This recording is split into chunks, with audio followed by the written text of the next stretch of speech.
Broadcasting live from the Albay PIO News Center, providing you the most exclusive news update from all over the province. This is News at 12. In the local scene, the Department of Science and Technology of FIVOX and the provincial government of Albay have teamed up to help local government units strengthen disaster resilience through the Rapid Earthquake Damage Assessment System, or REDAS. Municipal and city disaster risk reduction and management officers attended an orientation session introducing the software which simulates earthquakes to identify hazard-prone areas and assess populations at risks. According to DOST FIVOX Associate Scientist Dr. Maria Leonela Bautista, REDAS is a geographic information system-based tool helping to map hazards and impacts to improve disaster preparedness and response. The software can simulate multiple hazards including earthquakes, floods, and tsunamis and estimate potential damage and casualties. Officials said the tool provides science-based data to support informed decision-making, emergency preparedness, and risk-informed resilience planning among Albay's local governments.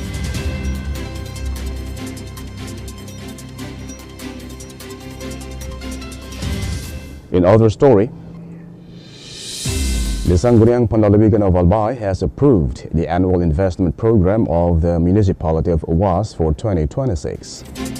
The resolution outlines key programs and projects that will guide the town's development priorities in line with the local government code and the budget operations manual for local governments. It was endorsed by the local development council after evaluation, ensuring consistency with UWAS long-term investment plan and financial capacity. Municipal Mayor John Kenneth Trinidad signed the measure, which was later reviewed by the Provincial Planning and the Development Office and the Provincial Legal Office. The Committee on Ways and Means, chaired by Board Member Patricia Gonzalez Alzua, led the deliberation and review process. With the SPA's approval, UWAS can now proceed with preparing its annual budget and implementing its development initiatives for next year.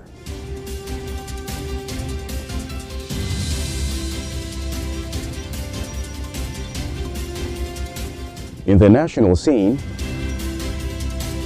the Department of Agriculture confirmed its submission of the initial audit of the Farm to Market Road project to President Ferdinand Marcos Jr. DA spokesperson Assistant Secretary Rex Estuperes said that there were 7 ghost projects costing a total of 105 million pesos, supposedly undertaken from 2021 to 2023. The MESA also said that they focused on projects that were reported as complete but were nowhere to be found. The Department of Agriculture also submitted a copy of these findings to the Department of Public Works and Highways. Last week, Agriculture Secretary Francisco Chulo Real Jr. committed to overseeing the construction of FMR projects after it was revealed in a Senate hearing that some DPWH projects were allegedly overpriced. Laurel also vowed to coordinate with local governments, farmers' groups, independent auditors, and third-party surveyors as the DA takes charge of the FMR projects.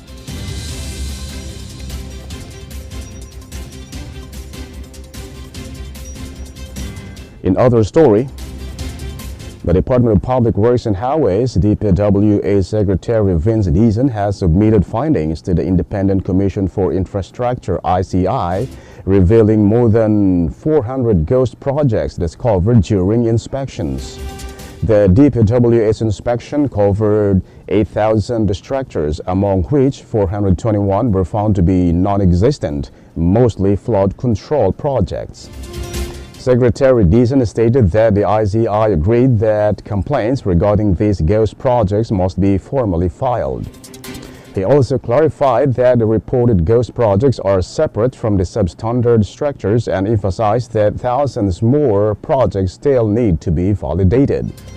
Deason added that the discussion with ICI officials, including its special advisor, former PNP General Rodolfo Azurin Jr., have already taken place to continue investigations into these ongoing issues.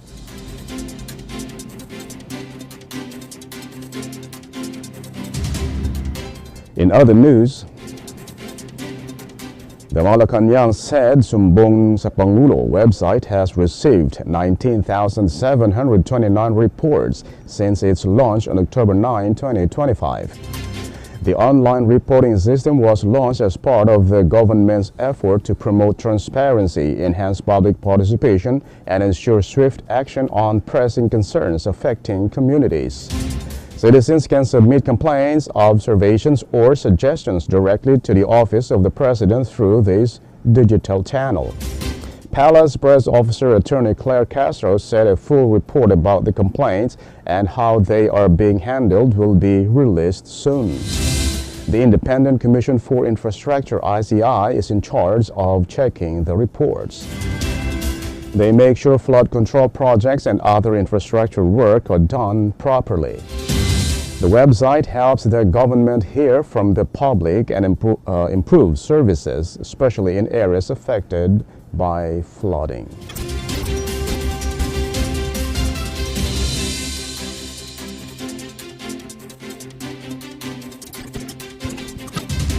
And in the news outside the country,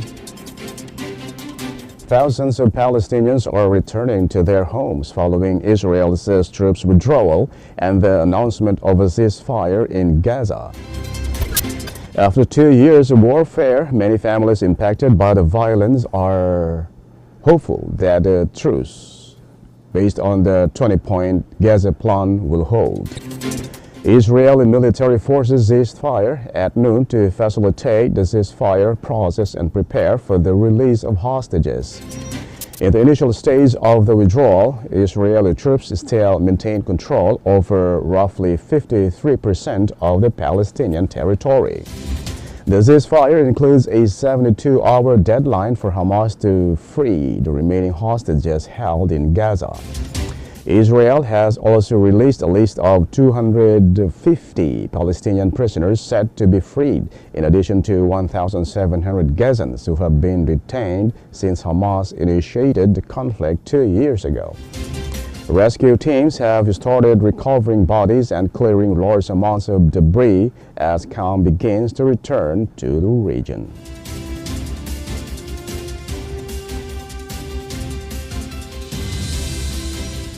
In other story, the International Criminal Court (ICC) has denied former Philippine President Rodrigo Duterte's request for interim release, citing flight risks. The ICC pretrial chamber ruled that Duterte's detention is necessary to ensure his presence during pretrial and possible trial proceedings.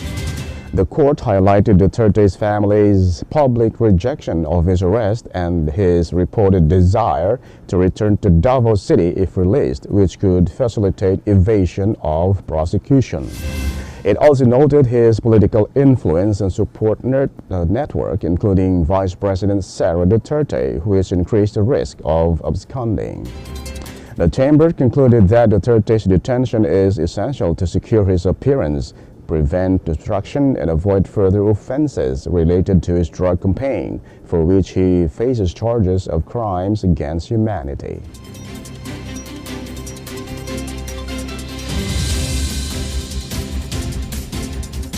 And finally, in the news outside the country, North Korea held a large military parade to celebrate the 80th anniversary of its ruling party.